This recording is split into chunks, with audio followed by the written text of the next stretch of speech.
Yes. I've got an odd duck here because I am an ex-public school teacher. And I taught for 20 years, and then we adopted children from Russia. And we needed to take them out of public schools to be educated. But Okay. when I was teaching in the public schools, we had a group of teachers in a primary school, and we didn't let them out of third grade until every kid in that school could read and every kid could write. And it was the teamwork among the teachers, the leadership of the principal, and we did that for 10 years. Maybe we could have done it up in South Paris. Anybody, and that's something I thought I could grow out. You know, you're absolutely right. In fact, there's a school system at Mount Abrams right now is in a program, federal program, and they refuse to let students fall through the cracks, number one, and they also refuse to just move them on because they've been there a year. So it's a matter of making sure they get to the level they need to be at to move on.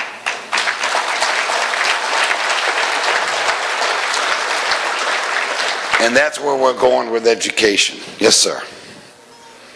Apprenticeship and child labor law. I have desired to apprentice some young men to me. Child labor laws will not allow them to come into my realm of work contract.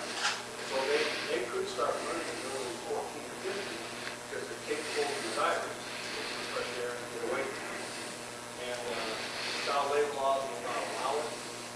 In Maine. In Maine, and there's no avenue to do apprenticeships that's allowed.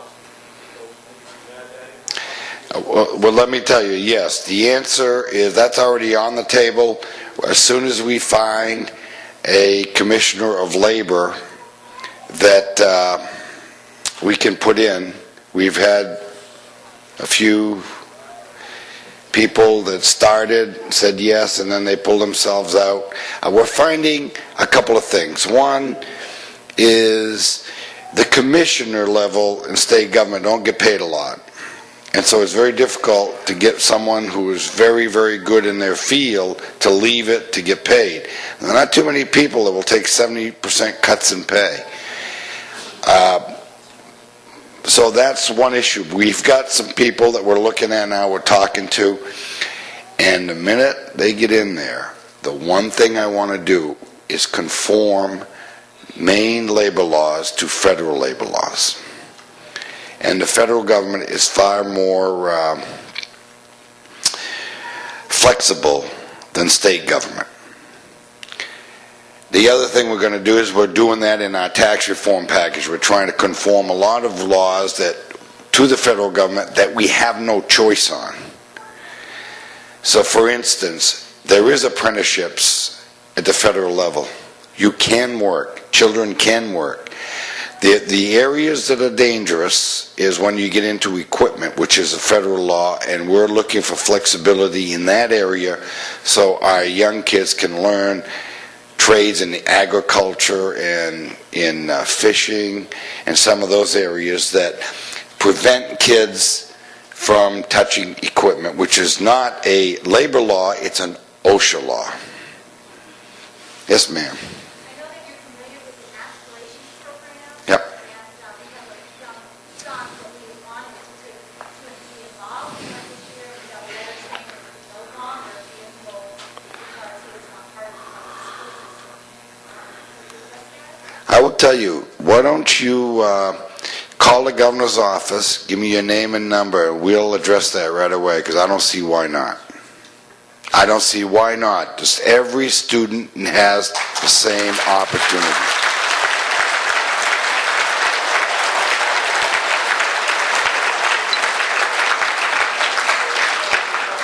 Frankly, I wasn't aware that homeschoolers weren't allowed in that, and that's just wrong. Yes? Could you address, you were speaking earlier about homeschooling helping out in bettering our public school system? Yeah. How do you go about doing that? What we're going to do, if I can ever get the papers off my back, is I'm trying to get a council of advisors and from K through 13. And what that means is we want to bring in public school teachers, homeschooling teachers, magnet school teachers, private school teachers, get them in a room and say, okay, how do we establish, we're gonna accept the Common Core standards of the federal government, but quite frankly, I don't think that's enough. I think we have to have Maine standards that exceed federal standards. And that's where I think you can help. Governor, I noticed in our own school district that so many children are being labeled as ADD or ADHD, and then the school district gets more money for those children. They're essentially just put into a classroom, babysat, and even though many of them look like perfectly capable children and seem like that, they're not taught anything after that point. You're absolutely right, and that's why if you think through when I say the money follows the student, that's going to have to change. And you're absolutely right. In the state of Maine right now, in the public school system, there is a 500% variance between one school district qualifying a child for ADD or special education and another, which tells me that we're chasing money or we're lazy. It's one of two things. We're either chasing more federal monies for the school district, or we're plain old lazy. A little discipline problem, we send them to special ed. It's just the wrong thing. We are going to get much, much tougher on how you qualify a student, and they're going to have to be looked at by a counselor, not by a teacher. Yes, ma'am.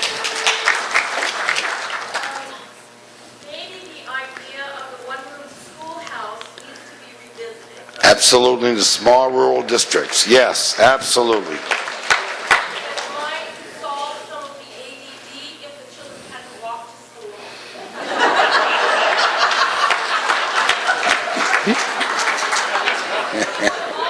Address the epidemic of obesity.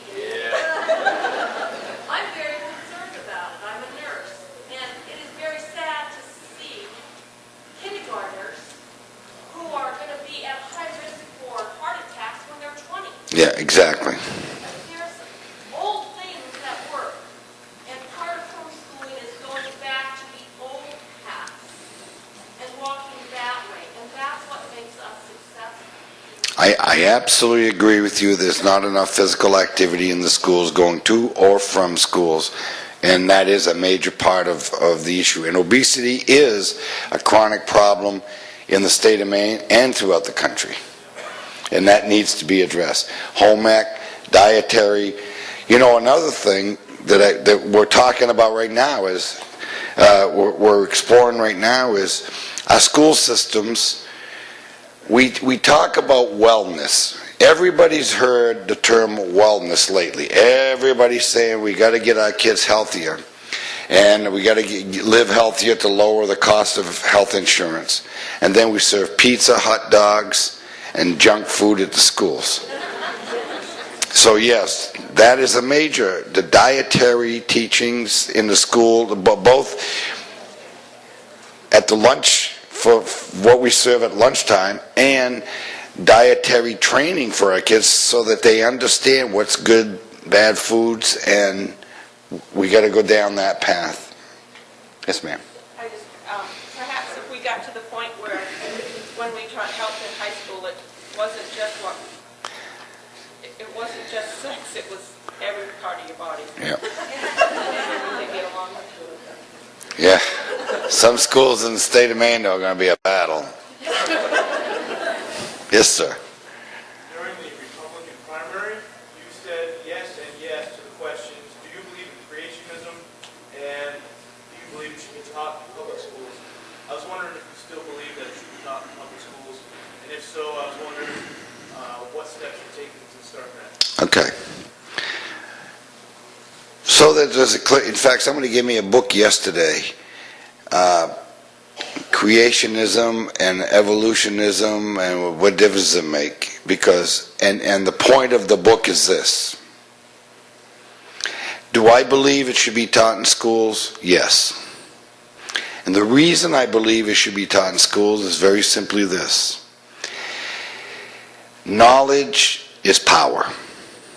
Information is knowledge, and knowledge is power. The more knowledge, the more information you gather, the better decisions you make later on in life. Therefore, I don't think that because you disagree with it, it ought not to be taught. So I will, yes, pushing to have it taught. The likelihood of it passing the state of Maine legislature is not good. So, what we can do to do that is our charter schools, magnet schools, special schools, and give them the right to do whatever they want. I also believe that parochial schools or religious-based schools should have the opportunity to get state resources, because it's not about your religion, it's not about what your personal beliefs in, it's about the most important person in the classroom, which is the student.